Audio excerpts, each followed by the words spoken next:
पड़ोसी देश बांग्लादेश में मचे सियासी घमासान और वहां बदलती सत्ता के बाद अब भारत ने अपना सबसे बड़ा कार्ड खेल दिया है। दिल्ली के गलियारों में हलचल तेज है क्योंकि प्रधानमंत्री नरेंद्र मोदी के खास दूत यानी दिनेश त्रिवेदी अब ढाका के लिए उड़ान भरने को तैयार हैं। लेकिन रुकिए, ढाका रवाना होने से ठीक पहले दिनेश त्रिवेदी ने एक ऐसी मुलाकात की जिसने अंतर्राष्ट्रीय कूटनीति के जानकारों के कान खड़े कर दिए। ये मुलाकात किसी नेता से नहीं बल्कि सीधे भारत के थल सेना प्रमुख जनरल उपेंद्र द्विवेदी से हुई। आखिर इस हाई लेवल बैठक के पीछे का मास्टर प्लान क्या है? क्या बांग्लादेश के मोर्चे पर भारत किसी बड़ी रणनीति की तैयारी में है? आज की इस खास रिपोर्ट में हम इसी कूटनीतिक जाल की एक एक परत खोलेंगे।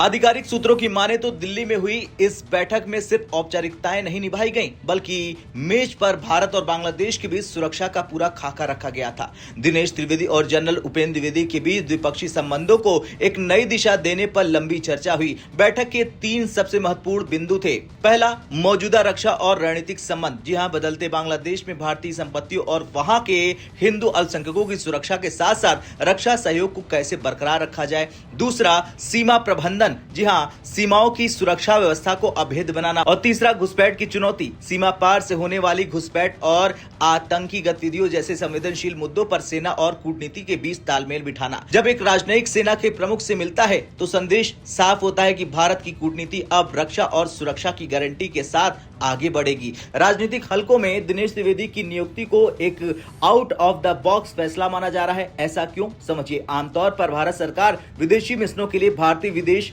सेवा यानी कि आईएफएस अधिकारियों को चुनती है, लेकिन ढाका जैसे महत्वपूर्ण पद के लिए एक मजे हुए राजनेता को चुनना मोदी सरकार के एक बड़े बदलाव की ओर इशारा करता है। इतिहास के पन्ने पलटे तो 2019 से 22 के बीच पूर्व थल सेना प्रमुख जनरल दलबीर सिंह सुहाग को सेशल्स का हाई कमिश्नर बनाया गया था, लेकिन एक पॉलिटिशियन को इस पद पर लाना अब ये बताता है कि भारत को वहां सिर्फ फाइलों पर काम करने वाला अधिकारी नहीं बल्कि एक ऐसा आदमी चाहिए, ऐसा मजबूत ताकतवर आदमी चाहिए, शख्स चाहिए जो राजनीतिक दांव पेच और जमीनी हकीकत दोनों का उस्ताद हो। अब सवाल उठता है, दिनेश त्रिवेदी ही क्यों? देखिए, इसका जवाब उनके 30 साल से ज्यादा के राजनीतिक करियर में छिपा है। त्रिवेदी साल 2011 में भारत के रेल मंत्री रह चुके हैं। उन्होंने स्वास्थ्य एवं परिवार कल्याण राज्य मंत्री के रूप में काम किया है। वे 2009 से 2019 तक पश्चिम बंगाल की बैरकपुर लोकसभा सीट से सांसद रहे हैं। इसके अलावा राज्यसभा में भी लंबा वक्त बिताया है। उन्हें उनकी सक्रियता के लिए साल 2016 से 17 में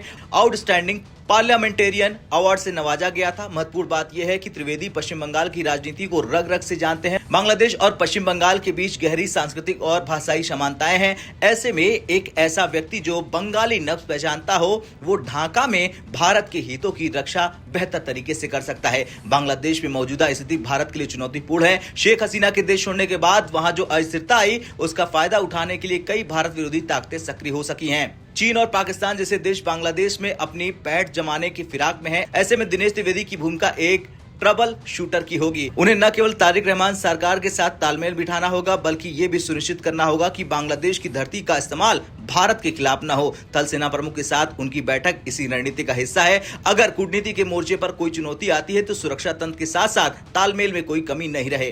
खैर, दिनेश त्रिवेदी का ढाका के लिए रवाना होना भारत की नेबरहुड फर्स्ट नीति का एक नया अध्याय है। पीएम मोदी ने एक अनुभवी राजनेता को अपना दूत बनाकर यह साफ कर दिया कि बांग्लादेश भारत के लिए सिर्फ एक पड़ोसी नहीं बल्कि सुरक्षा और क्षेत्रीय स्थिरता का सबसे महत्वपूर्ण केंद्र है। अब सवाल है कि क्या दिनेश त्रिवेदी बांग्लादेश की नई सरकार के साथ भारत के रिश्तों को फिर से ऊंचाई पर ले जा पाएंगे? क्या सीमा की सुरक्षा की चुनौतियों को सेना और कूटनीति मिलकर हल कर पाएगी? ये तो आने वाला वक्त बताएगा। लेकिन आपको क्या लगता है, क्या एक राजनेता को उच्चायुक्त बनाना भारत का सही कदम है? हाँ या ना में कमेंट कर अपनी राय जरूर दें। जय हिंद।